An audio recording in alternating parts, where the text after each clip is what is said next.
What is up, YouTube? Before I get into the video, let me remind you, if you like my content, please hit that like and subscribe button. And you can also support me on Patreon at patreon.com/uncommonramen, capital U, capital R, where you could, for $1, just $1, help me bring more of this content to you more often. Okay, so we're going to go back into my tutorial videos. I know it's been quite some time. I was trying to figure out which direction I wanted to take it. Basically trying to figure out what was next. So today we are going to be talking about the stack. This is a slightly more advanced mechanic than some of the more basic things that we've covered in the past. But it is necessary to understand it. So we are going to look at some very basic examples of how the stack works. And then in another video, we are going to cover the stack in greater depth as well as priority. And because we're not covering priority in this video, we are only going to be using examples where 2 players are at the table. So to go into a little bit of explanation of the stack, the easiest way that I can help visualize this for you is think of the stack as a stack of cards. Literally, that's all you have to think of. When somebody mentions the stack, just remember that they are talking about a stack of cards. The stack, when it resolves as first in, last out. So the first card that is put on the stack is going to be the last card to resolve on the stack. So when you get into complicated scenarios where the stack has, 6 or 7 cards on it, one of the main things you have to remember is that the first card that is on the stack is the last card that resolves. So basically the cards that are on the top of the stack will resolve first. And I'll do a visual representation of this as we do the examples here. Another thing you have to understand is priority, which I'm going to cover in greater depth in another video. But what you need to know about priority in this video is fairly simple. Whenever a player takes an action, players have a chance to respond to that action. So that is how priority works. There's a lot more to it, but again, we'll cover it in a different video. So we're going to look at practical examples of the stack. When I do this, I'm going to create an area, we'll just say right here. It's an imaginary area where the stack is, okay? I'm going to place the cards that are on the stack in this imaginary area to give you a visual idea of how that works. This is not a non-existent area, it's pretend. Most people will not do this for you. You just have to keep track of the stack in your head. But we are going to use this as a tool for visualization. Okay, so we're going to look at this particular example. We have a blue player and a white player. The blue player has a Murmuring Mystic in play, which is 3 and a blue for a 1/5. Whenever you cast an instant or sorcery spell, you get to create a 1/1 blue bird creature token with flying. They have a Nightveil Sprite in play, which is 1 and a blue for a 1/2 with flying, and when it attacks, it surveils. They have a Spectral Sailor in play that is 1 blue for a 1/1. It has flying, and you can pay 3 and a blue to draw a card. It also has flash. And then finally, they have Triton Shorestalker, which is 1 blue for a 1/1, and Triton Shorestalker can't be blocked. Okay. The opponent, the white player, is playing or has a Selfless Savior in play, which is a 1/1 that you can sacrifice and give another creature indestructible until end turn. When you look at these board states, you can see that the blue player is clearly ahead and is in line for a win if the white player doesn't do something quickly to change the outcome here. So the white player has 4 planes untapped, and each player has 1 card in hand. So the white player is going to attempt to try and take control of the game again, and he's going to tap all 4 planes for 4 white mana to cast Wrath of God. This costs 2 generic mana and 2 white mana, and it says destroy all creatures. They can't be regenerated. Okay, So typically, once you've cast a spell, you resolve the spell, but that's not exactly how that works. So the first thing that's going to happen is this spell is going to go on the stack. So here's my imaginary area where the stack is. And now that he's cast this Wrath of God, the opponent has a window of opportunity to respond to this cast, okay? So the blue player sees Wrath of God and sees that it destroys all creatures and sees that he has the board presence and a possible way to win very quickly and does not want this Wrath of God to resolve, because if this Wrath of God resolves, he loses all his creatures. It doesn't matter if the Selfless Savior dies as well.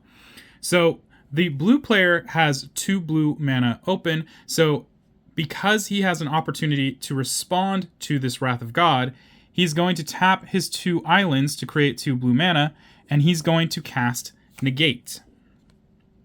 Negate is 1 generic and 1 blue, and it says counter target non-creature spell.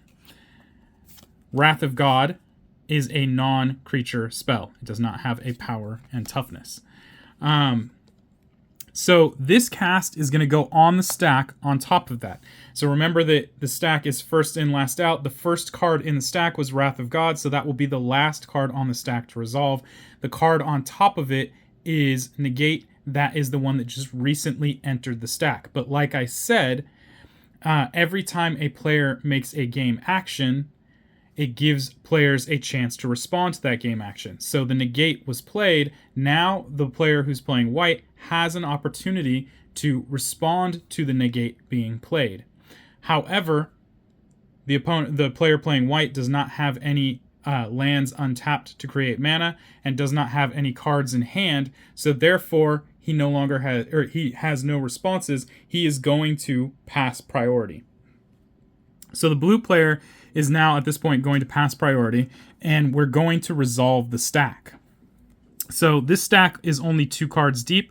It starts with the Wrath of God, and it has Negate on top. The Wrath of God was the first in, so it will be the last to resolve. We will resolve the Negate first because it is on the top of the stack. The Negate says counter target non-creature spell and is targeting the Wrath of God. So this is going to resolve, countering Wrath of God.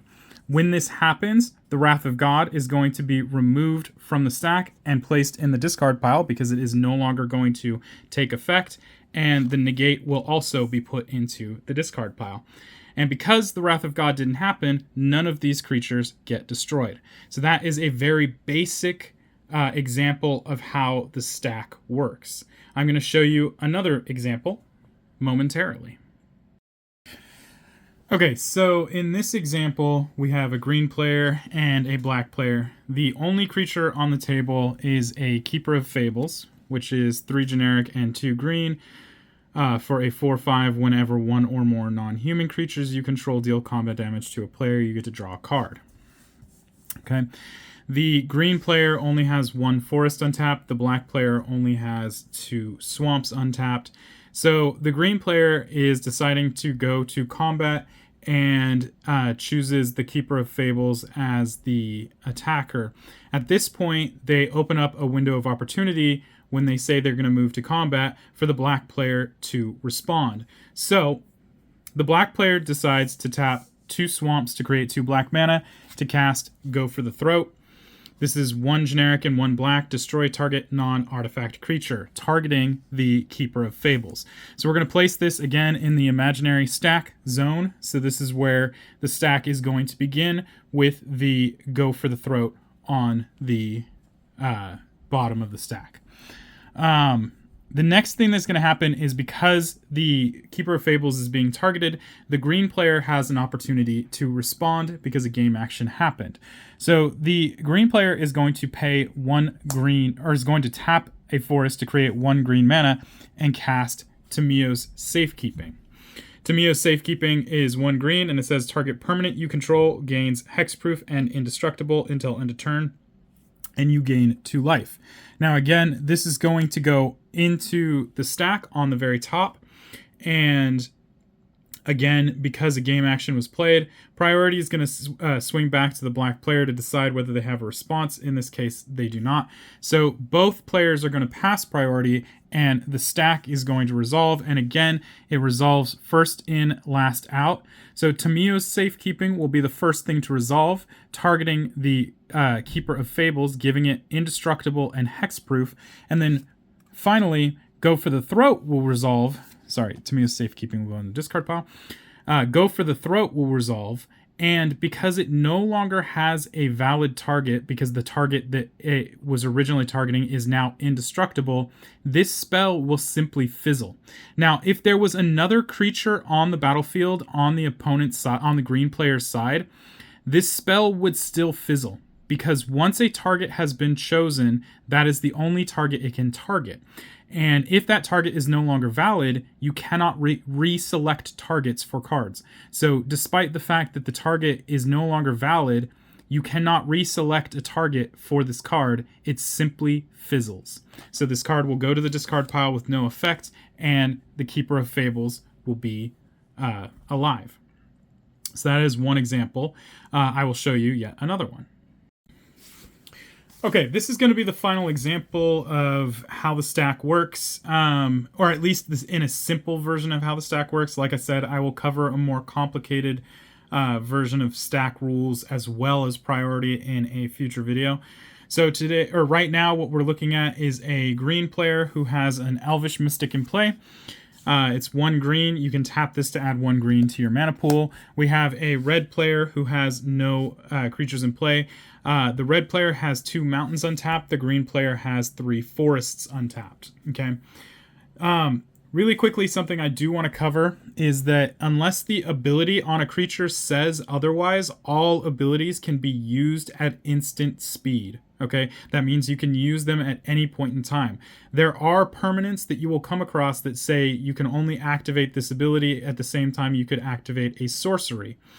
In those particular cases, you can only use those abilities during main phase 1 and main phase 2. Unless the card says otherwise, the abilities can be used at instant speed. So what's going to happen here is the red player wants to get rid of the Elvish Mystic. So the red player is going to tap a mountain to create a red mana, and this is during the green player's turn, and cast Flame Slash. Okay, Flame Slash is 1 red. It says Flame Slash deals 4 damage to target creature, targeting the Elvish Mystic. So this will go onto the stack, and I'm again putting it in the imaginary stack zone so that I can create visualization for everyone. Now, because a game action was taken, the green player has an opportunity to respond to that. The green player is then going to tap 3 forests to create 3 green mana and cast Invigorate. Invigorate has a first part of the text that says, if you control a forest, you may have an opponent gain 3 life instead of paying Invigorate's mana cost. We're going to ignore that part. Right now, all we're going to look at here is target creature gets +4/+4 until end of turn. So they're going to cast Invigorate, targeting the Elvish Mystic to give it +4/+4 until end of turn. And again, this is going to go on top of the stack. So we have our nice little imaginary stack zone showing the stack of cards. Now, the opponent has an opportunity at this point, the red player, to respond to this, but will say that they don't have any cards left in their hand and they choose not to respond to it, so both players pass priority. So we're going to resolve the stack again. Starting with the top of the stack, which is Invigorate. This was targeting the Elvish Mystic to give it +4/+4. So now the Elvish Mystic is a 5/5, because if we remember, it was a 1/1. It's getting +4/+4. It is now a 5/5. Then the Flame Slash has a chance to resolve. It deals 4 damage to target creature, and it was specifically targeting the Elvish Mystic. So the Elvish Mystic is going to take 4 damage, and it had a toughness of 5, which means that it still has 1 HP left. So it does not die as originally intended. So that is how the stack works in very simplistic ways. Obviously, again, like I said, there are much more complicated ways that the stack works, and especially because this has heavily to do with priority, the more players you add to a game, the more complicated it gets. But for basic standards, this is how you understand the stack. Just think of it as a stack of cards, and that is first in, last out. It will always be first in, last out, unless otherwise stated by other cards. And if it makes it easier for you, do what I did and create a visual pile of the cards being cast so you know which one is going to resolve first. Okay, that is it for this video. If you have any questions or comments, go ahead and leave those down below. Keep the comments positive. I will remove negative comments. And that's kind of it, guys. Until next time. Peace.